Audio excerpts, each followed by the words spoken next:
આ તરફ સિંગર કિંજલ દવેની મુશ્કેલીમાં વધારો થયો છે। જી હા, કિંજલ દવે હવે 4 બંગડી વાળું ગીત નહીં ગાઈ શકે। સિંગર કિંજલ દવેની મુશ્કેલીમાં વધારો થયો।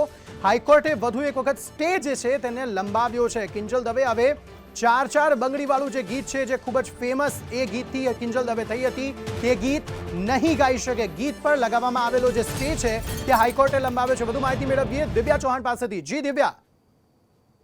કિંજલ દવે થોડા સમય માટે ગીત પર પ્રતિબંધ લગાવવાની વાત હતી, જે સેશન્સ કોર્ટના ચુકાદાને ગુજરાત હાઈકોર્ટમાં પડકારવામાં આવ્યો હતો અને ગુજરાત હાઈકોર્ટે પણ વચગાળાનો સ્ટે આપ્યો છે। એટલે કે 26 માર્ચ સુધી કિંજલ દવે 4 બંગડી વાળું વિવાદિત સોંગ છે જે જાહેર સ્ટેજ પરથી ગાઈ નહીં શકે, તેનો સીધો અર્થ એવો થાય છે। અને વિગતવાર સુનાવણી છે જે 26મી માર્ચે ગુજરાત હાઈકોર્ટમાં વિગતવાર સુનાવણી હાથ ધરાશે। બંને પક્ષો તરફથી એફિડેવિટ છે તે રજૂ કરવામાં આવશે। મહત્વનું છે કે સેશન્સ કોર્ટનો જે ચુકાદો હતો તેને અરજદાર તરફથી હાઈકોર્ટમાં પડકારવામાં આવ્યો હતો। અરજદારની માંગ છે કોપીરાઇટનો ગુનો બનતો હોવાથી આ સોંગ ગાવા પર પ્રતિબંધ લગાવવો જોઈએ તેવી અરજદારે ગુજરાત હાઈકોર્ટમાં માંગ કરી છે। જી, આભાર સમગ્ર માહિતી આપવા માટે।